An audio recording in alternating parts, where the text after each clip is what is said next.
नमस्कार। नमस्कार, मैं हूं राकेश, आप लोग के सामने स्वागत करता हूं। उम्मीद करता हूं आप सभी लोग बहुत अच्छे होंगे और 26वां लेक्चर आप लोगों के सामने है। 26 लेक्चर केवीएस पीआरटी के लिए। मैं ये बता दूं, जो जनरल पोर्शन है उसमें उसके लिए भी ये चीज़ें इंपॉर्टेंट हो सकती है। तो जो पीजीटी दे रहे हैं या टीजीटी दे रहे हैं या लाइब्रेरियन का दे रहे हैं, वो भी ज़रूर देख लीजिए। जो टॉपिक को डिस्कस किया गया है बहुत ही पॉइंटेड तरीके से डिस्कस कर रहा हूँ मैं, और इसमें ईवीएस, साइंस, जीएस, इन सब के टॉपिक को बिल्कुल पॉइंटेड तरीके से डिस्कस करेंगे कि बिल्कुल इस टॉपिक में से इससे ज़्यादा कुछ नहीं करना।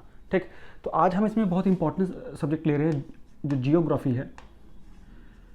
आपको मैं बता दूं कि जो केवीएस की जो ईवीएस है, अगर मैं प्राइमरी के कंसेप्ट में बात करूं तो केवीएस की ईवीएस के अंदर खास तौर से दो बड़े विषयों को खास तौर से पूछा जाता है, एक पॉलिटी को, एक ज्योग्राफी को, इवन और फिर साइंस को। ये तीन चीज़ों को मिला के ही पूरा ईवीएस इनका क्रिएट हो गया है ना। तो ये ईवीएस शब्द मिथक है अपने आप में।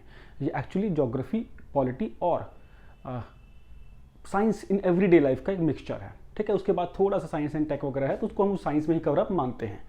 और इसके अंतर्गत ज्योग्राफी में बहुत इंपॉर्टेंट है, जो फिजिकल ज्योग्राफी का जो पोर्शन है वो डाला गया है इसमें, जैसे कि सन हो गया, प्लैनेट हो गया, हमारे सोलर सिस्टम हो गया, लैटिट्यूड, लॉन्गिट्यूड, अक्षांश, देशांतर इसको बोलते हैं, तो वहाँ से। तो इसमें आज मैंने बहुत इंपॉर्टेंट टॉपिक लिया है, अक्षांशीय रेखाएं।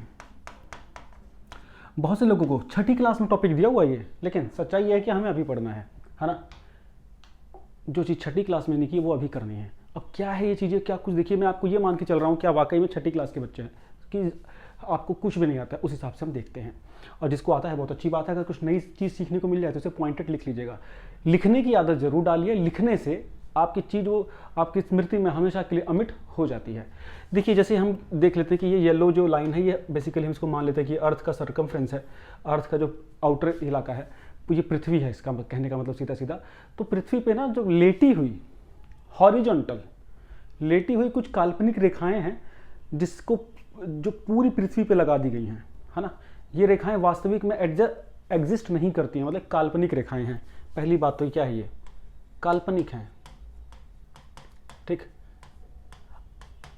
अब ये काल्पनिक है, थी नहीं तो क्यों जरूरत पड़ गई इसकी? तो इसकी जरूरत ये पड़ गई, सबसे मेन चीज इसकी जरूरत पड़ी किसी भी जगह को लोकेट करने के लिए। क्या करने के लिए? लोकेट, किसी जगह का पता लगाने के लिए। कैसे? कि कोई चीज कितनी उत्तर में या कितनी दक्षिण में है। मतलब ये नॉर्थ है, ये साउथ है, तो कोई चीज कितनी उत्तर में है और कितनी दक्षिण में है, इसका पता लगाने के लिए अक्षांशीय रेखाएं खींची गई। अगले लेक्चर में हम लोग देशांतर करेंगे, लॉन्गिट्यूड, जो खड़ी रेखाएं खींची गई। तो ईस्ट और वेस्ट का पता लगाने के लिए देशांतर खींची गई, और नॉर्थ और साउथ का पता लगाने के लिए अक्षांश खींचा गया। और इन दोनों को मिला के ही हम एग्जैक्टली किसी जगह की लोकेशन या डायरेक्शन को पता कर लेते हैं।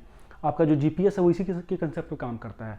जहाज जोड़ते हैं वो इन्हीं के लोकेशन के हिसाब से काम करते हैं, जो कोऑर्डिनेट्स बोलते हैं आप लोग ना। वो कोऑर्डिनेट्स क्या होते हैं?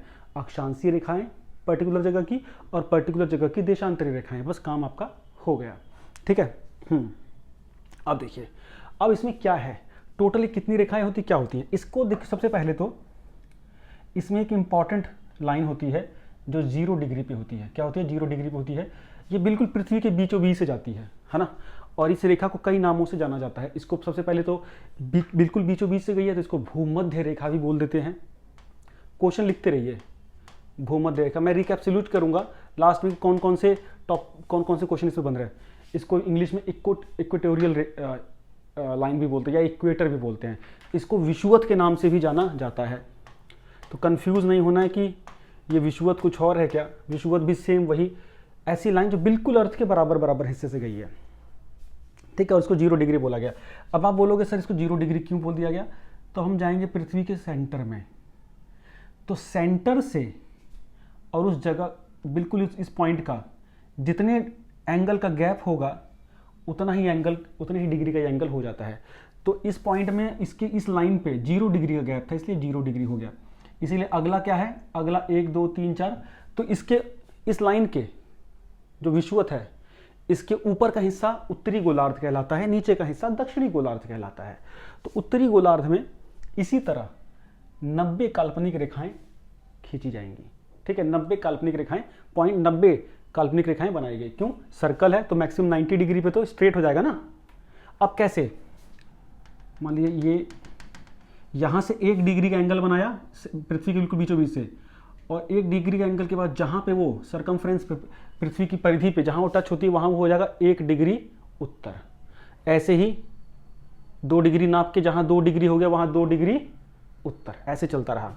ठीक है, इस प्रकार से ये चीज़ें चलती रही और अलग अलग अलग रेखाओं का निर्माण होता गया। तो 90 रेखाएं ऊपर की ओर खींची हैं, इसी तरह 90 रेखाएं दक्षिण में खींची हैं। तो टोटल रेखाएं कितनी हो जानी चाहिए? तो टोटल हमारी रेखाएं हो जानी चाहिए 90, दक्षिण वाली भी 90 है ना, और प्लस बीच में भूमध्य रेखा वाली। तो कुल अक्षांशीय रेखाएं हमारी कितनी होनी चाहिए? 181। लेकिन हैं कितनी? अब ध्यान से देखो क्यों। जो आखिरी जो 90वां है, जो बिल्कुल यहां से 90 डिग्री पे, वो तो स्ट्रेट लाइन बनेगा, इनको सीधे पॉइंट बन जाएगा। अब ध्यान देंगे तो जो आखिरी बिंदु हैं, बिल्कुल आखिरी बिंदु हैं, ये रेखा ना होकर पॉइंट हैं। तो इसीलिए अगर क्वेश्चन आता है आपकी परीक्षा में कि कितनी लाइंस हैं, तो लाइंस आपकी होंगी 179, बिकॉज इसमें से 2 आपको घटाने होंगे, बिकॉज ये 2 जो वो डॉट हैं, ये पॉइंट हैं, लाइन नहीं है। ठीक है ना, आप खुद भी सोच के देखिए, जब सेंटर से बिल्कुल एग्जैक्ट 90 डिग्री ये बिल्कुल टिप पे है, तो टिप पे तो लाइन बनेगी ही नहीं, डॉट ही रह जाएगा ना, बिल्कुल छोटा सा वो, बिकॉज ये सारे इस तरह से चल रही हैं चीज़ें ना, ये क्योंकि हमारी अर्थ इस स्फेरिकल है, तो इस तरह से कर्वी होता जाएगा, कर्वी होता जाएगा, लास्ट में कर्व बनता वो पॉइंट ही रह जाता है। इसी तरह इसमें होता है इस तरीके से, तो लास्ट होता वो पॉइंट हो जाता है। ठीक, तो अब इसमें देखिए कुछ इंपॉर्टेंट लाइनें हैं, ये होगी 0 डिग्री की। इसी तरह जब हम आगे बढ़ेंगे तो 23 डिग्री और आधा मिनट, मतलब 23.5 डिग्री, 23.5 डिग्री उत्तर में एक लाइन है, इस लाइन को बोलते हैं कर्क रेखा। बच्चे क्या बोलते हैं? कर्क रेखा। इंग्लिश में बोलते हैं tropic of cancer.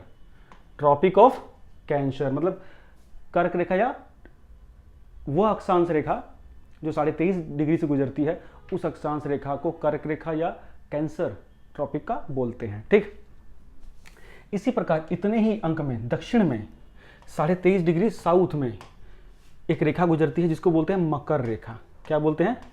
Makar Rekha, tropic of Capricorn. ये रेखाएं बहुत ज़्यादा इंपॉर्टेंट है। क्यों?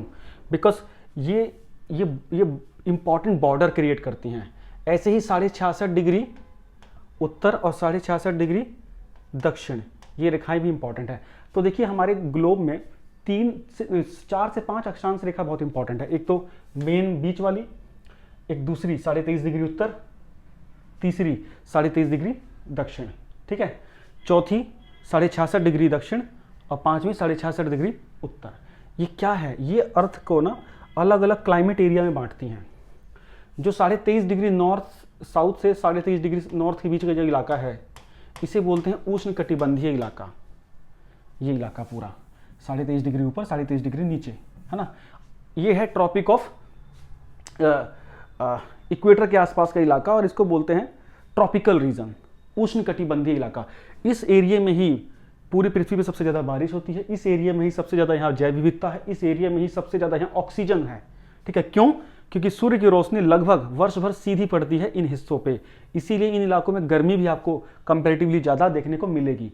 अब सीधे सीधे सोचिएगा, जितना इधर नीचे जाएंगे और जितना इधर ऊपर जाएंगे, मौसम ठंडा होता जाएगा, मौसम ठंडा होता जाएगा। अब देखिए, इस इलाके को शीतोष्ण कटिबंध बोलेंगे। क्या बोलेंगे?